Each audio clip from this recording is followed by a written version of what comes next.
Okay, let's check in on what's happening on the title scene. So this week, Swerve and Hangman both got backstage interviews with Renee.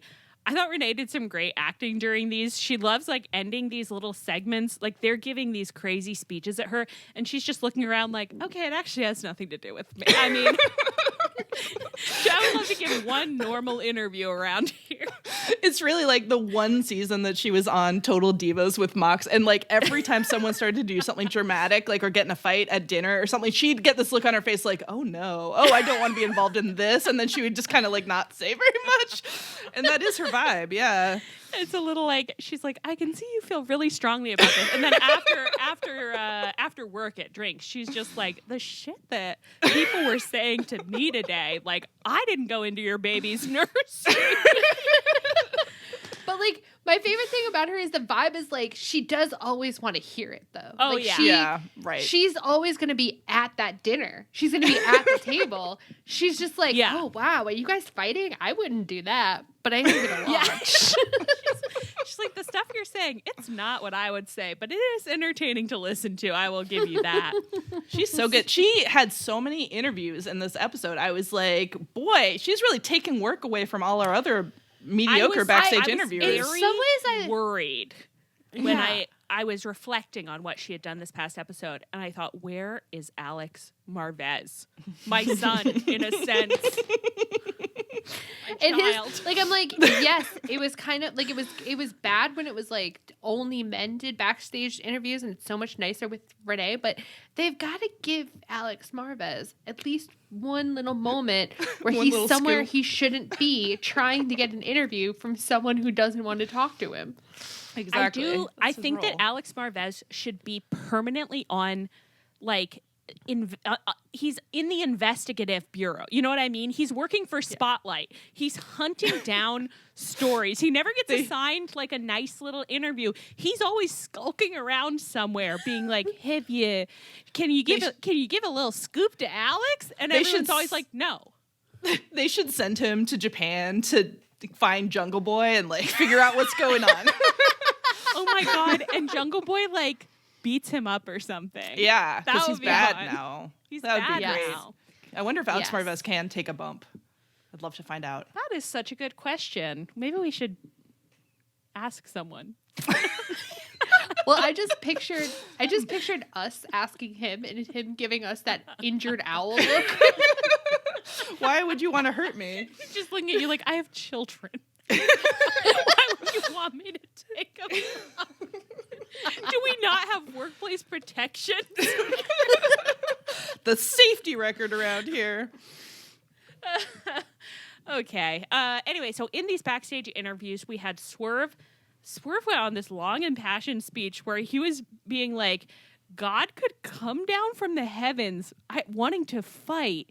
And Hangman could fight God, but he could never beat me. It was like, girl, you are up late nights lying in bed staring at the ceiling like you're in an elaborate fantasy. God came down from the heavens and you envisioned Hangman with his beautiful golden curls stepping up to fight him and then thought, but he could never beat me?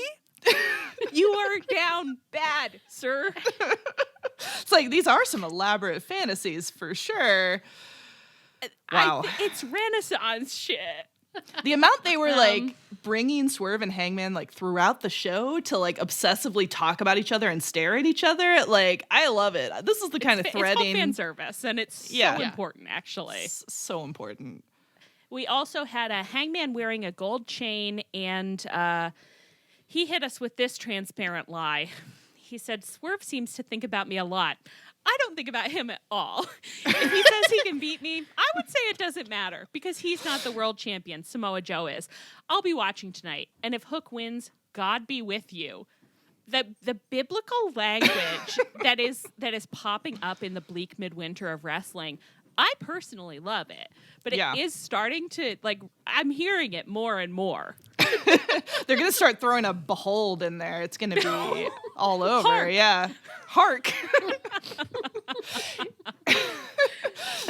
You know, the crazy thing about the word behold, because I did my undergrad in like biblical and classical languages, but I'm the word excited. behold, yeah, it's like they use it just as like an interjection in like Hebrew and then in the Greek and the New Testament too. And like it literally translates to look. So I don't understand why Bible translations aren't constantly having Jesus be like, look, the meek will inherit the earth, because that is the tone. Jesus Listen is up, fed up. He's nerds. like, you're making me talk about this again? Look. Shut up, 5 to 10 is talking. See here. Should we start a Bible podcast? I'd love to start a Bible podcast. Let's And get in there. you can head it up. This is the you will assign us readings, so you have a Oh. little more expertise. We'll read, and then we'll just kind of kick it around. It's kind of Sunday would school be style. Sunday yeah. school. Well, it would be so interesting You'll be our because- youth pastor. I love it.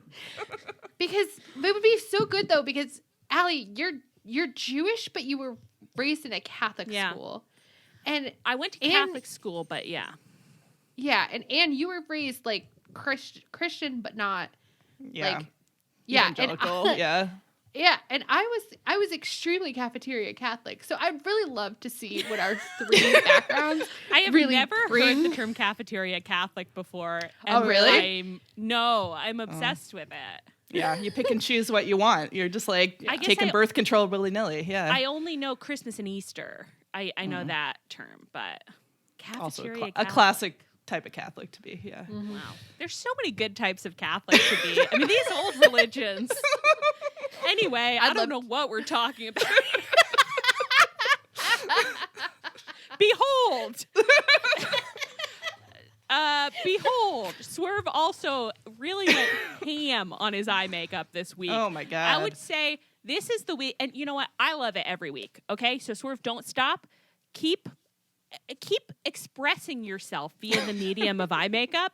This is the week that we went a little into Bucky Barnes territory for me. It was so dark all around. But you know what? Again, you keep doing anything that occurs to you to do because I love it every time. Yeah. He's playing Yeah. in the space. Well, that's the thing about Swerve is that it's so clear that when he experiments, he's paying attention to the results. You know, like he's like, "Oh, that's Yes. working," or "That's not working," and so I'm like, "Yeah, Yeah. you should keep playing and trying things out, and bringing us things." Makeup is the art of expression. You are you are showing how you feel and who you are. So he said, "I'm feeling a little sleepless because of all these fantasies that I'm coming up with in the night." It is very funny that Hangman was like, I don't think about him at all, because it is a lie, but after hearing Swerve's promo, like a pretty good burn is like, you are thinking about me a lot, like kind of in weird ways. Yeah. So It's the Mad Men thing of like, what is Yeah. it? I think you're a bad person. I don't think about you at all, or whatever. I What don't is- think about you at all. Yeah. yeah. Classic. and I know the thing is that like Hangman was lying, but if Swerve heard Yeah. Hangman say that, I think Oh, Swerve yeah. would Mad. lose his shit. You don't Yeah. think Absolutely. about me? How Yeah. dare you? Yeah.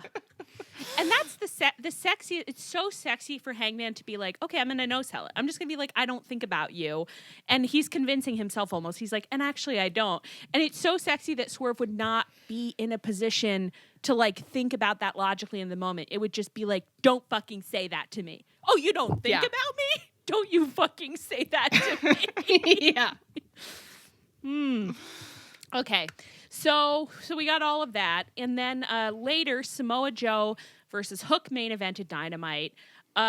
This match was shockingly good. I mean, I don't know. Yeah. We weren't that excited for the Samoa Joe reign, but he really said, "Girls, I'm going to step it up, okay? And you are going to like it, and you are going to have fun, and I am going to murder little boys." He knows I'm that's what girls listening. want to see. Okay, Yeah. I'm listening. It's crazy. He like hadn't been fun at all this whole time at AEW, and then his promo last week, he was having such a good time. I was like, well, I'm enjoying watching you, which is confusing, and you're talking about committees in a way that I find entertaining. And then this week he just murdered Hook right in front of me. Yeah. What I would like, and I don't need it, But I would like it if some of the men would just say to us, like, there was a long period where Samoa Joe was phoning it in. You're not wrong about that. Yeah. He was Right. phoning it in, but then he got called up to the champ scene and he said, okay, I'll give you the full Joe. Yeah. And I like the full Joe. I'm having fun. We've been begging him this whole time to Hey, give If us somebody something. would if somebody would only be honest with us that something has changed since Yes. CM Punk got fired. We just want It's to changed within get- me. get men in a straitjacket. Just admit it. Just say it. Just admit it. He wasn't like this the whole time. You have to understand how it looked to us. We'd never met him before. He was giving us nothing. Okay. But now he's defying gravity. And me too. I'm having a great time. He murdered Hook. Live on TBS television, he murdered Hook to death. He murdered him to death. Yeah, Murdered he him killed to that kid. death. I feel like Yeah. that huge, like, big monster, like, is destroying someone is not Yeah. usually like a match that I like enjoy that much, but this match, boy, I really enjoyed it. You know, I actually think we have liked it before because we liked when Miro was doing it actually effectively before he was like, That's I true. actually don't wrestle anymore because I love to win so much. But we like when he was doing it. We like it when it's done well. In the past, Yeah. we have. So I thought, wow, the bloodlust rose in me during this match. And I literally was sitting there typing like, what other twinks will they feed to him? What other boys will he murder? Who can he kill? Is he gonna fight Orange Cassidy? Because I'd like to Kill see him. it. Kill him. My son. Kill- Kill him. The amount that I know that Samoa Joe could chuck OC into the stands. Like, oh, happy. I Yeah. hope he would chuck very, very carefully because some men have not been careful before, and I don't actually right Was now it- remember who they were. Yeah, was it It was Keith Keith Lee Lee. who hurt his shoulder? It was yeah. Keith Lee. Yeah. Keith Lee. You were on that week. You were on thin ice with the girls. Said you throw him safely, or OSHA's coming to call. Okay, so That Hook did that spot where Samoa Joe like threw Hook into the commentary table like head first, I was like, oh my god. And I think like I was rewatching it and I think Samoa Joe's hand was like around the back of his head, so it really was not what it looked like. But oh my god, I was like, somebody needs to call somebody. Somebody stop this. Can we get like a mercy ending? Like what do you I know A exactly mercy what you're ending. saying, but I love that just now you were like, and I do think wrestling is fake. I thought about it, and I think wrestling may be fake. You know, when the Young Bucks walked out and Sting saw them for the first time, that wasn't actually the first time Sting learned that they were going to be his opponents. His Perhaps. face fell because he thought it was going to be FTR, but he Christ. found out with us. Right on that That spot. it was the Classic Bucks, Young and he Bucks. was They sad. because they're EVPs and FTR were standing at Gorilla, ready to go out and be welcomed into Sting's loving arms. But the Young Bucks EVPs came up and they said, "Step back, we're going out instead." And Sting was horrified. He was horrified. He never saw it coming. Couldn't stop it. Yeah, He couldn't. And then there was later, nothing he could do. yeah, Yeah. right. And then later, the Bucks actually paid Dave Meltzer to say that Yeah. Sting had wanted it all along. Well, they would. Well, and I mean, Anyways. they're basically in a romantic relationship with Dave Meltzer. Well, because because everyone has seen them kissing. Everyone has seen them kissing before. The Meltzer driver, hello. Who hasn't seen them kiss? Raise your hand if you haven't seen Dave Meltzer and the Young Bucks kissing. No one does. Hands down.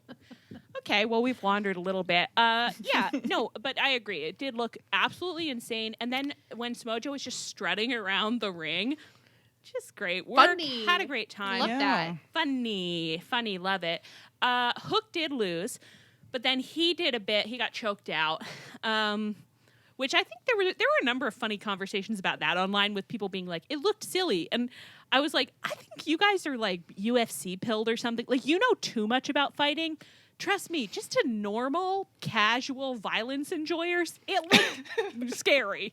It looked like, Yeah. I wouldn't want to be Yeah. choked Yeah. out. Like, just take Yeah. my Also, word for it. like, okay, that looks silly, but a moonsault looks like a great way to attack somebody. Like, okay. Sometimes I can't. I'm like, you all know too much. You need to step back and just take it from us.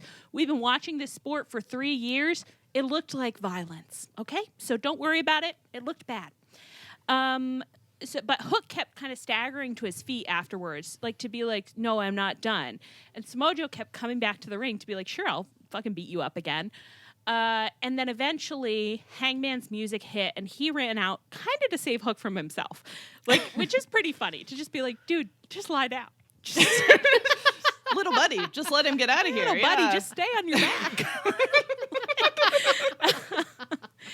And we also we realized that Swerve had come out too. So he was nearby, like watching this happen. He was not trying to save anybody. He's just observing.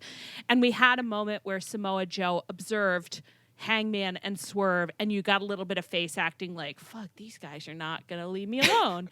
And then he left. Do you think the implication of Swerve coming out, and staring is that he's just been kind of following Hangman around backstage the whole time, just staring at him everywhere he goes? Yes. Well, because he had said in his promo earlier, he was like, I always have eyes on you. He had like a whole thing like that he was doing where it's like, okay, buddy, yeah, that's coming through loud and clear. That is really clear. Mm-hmm. And it is pretty funny to think about like someone just being like, Hangman, you notice Swerve's just he's like behind that corner. He's like watching you and Hangman's like, yeah, that's what he does.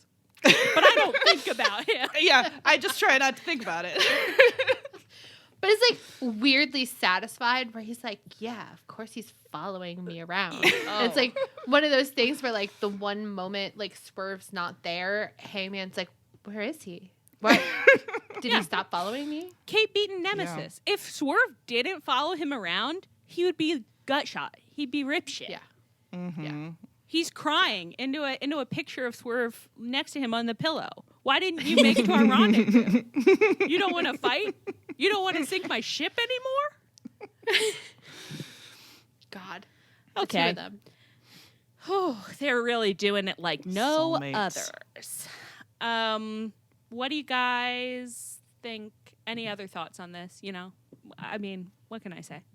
Yeah, I mean, I hope that Hangman and Swerve have some really sexy stuff going on. Like, I do feel like Swerve shouldn't win the title, like, at Revolution because of Sting's whole thing. Like, he should be the most important thing. But it's like, if Hangman wants to win the title at Revolution and then have Swerve chase him for a while, or, I mean, there's all kinds of stuff. I think that's my best case scenario. I think if I was allowed to run the zoo, it would be that they have a 3-way at Revolution and Hangman cheats to steal it from Swerve and then goes on a run where Swerve is chasing him. To me, I think I would big time lose it. We could have this romance go for a full year, you know, if you really, you know. I've got the stamina if they do. He says, I'm not gassed yet, baby. Still in the game. Interesting. I don't know why I feel like Joe's going to keep the title at Revolution, but I'm at my leisure to be proven wrong. I would love if I do think that Hangman should win and Swerve should beat Hangman. You know what? I don't really know how I feel. I think they could do anything. I'm like a little like, you know. I could go either way. Like the thing is, I don't want Swerve to win it in a 3-way. No, and I agree. I don't want Swerve to win it when Sting is the most important. So if they had Swerve, if they had Joe retain, and then whatever the next one is, if Swerve won it there, and then Hangman won it off of Double Swerve, or Nothing. Could that be right? I think that sounds right. Yeah. I think if Hangman eventually took it off Swerve, that could also be fun. So I don't really care who wins it first, as long as the other is rip shit about it. Yeah, totally. And Joe's been so fun, I wouldn't even mind if, like, before this, like, the suggestion that he might keep it longer than Revolution was, like, horrible to me. But now I'm like, well, you know. I know. Fine. Imagine 6 weeks ago, we're like, it's fine if Joe keeps it for a while. Yeah, he could have a good 6 months, yeah. He's been working overtime to win our affection and our approval. And he can continue working overtime. He is doing a good job. He is winning it. Yes. it just shows how open our hearts can be. You know, know we're what? really So true. ready to change our minds. I do think that All we it prove takes- all the time. We are. It doesn't take much are to win us open. over. We don't expect a lot from wrestling. of Like, course give not. us a little bit, we're there. Yeah. We have the backbones of chocolate eclairs. Like, we're Yeah. one set of boyfriend sweatpants, and all of a sudden we're like making up fantasies. Yeah, but it does. You know what? I will say though, it cuts both ways. It's like you can win our affection, you can lose our affection. That's Yeah. the name of the game. Okay, Certainly can. Yeah. No one is in there forever except for Dustin. Dustin is in there forever. There's nothing you can do, nothing baby. you can do to lose us. Dustin is knocking on Wardlow's door and being like, how do you get them so disinterested? He's like, go to the gym, work out really hard, show your guns. They're repulsed by it. And Dustin's like, oh, that sounds like a lot of work. It's a ton of work. I don't want to do that. And that's why you'll always be in our hearts, baby. We'll check in with you later.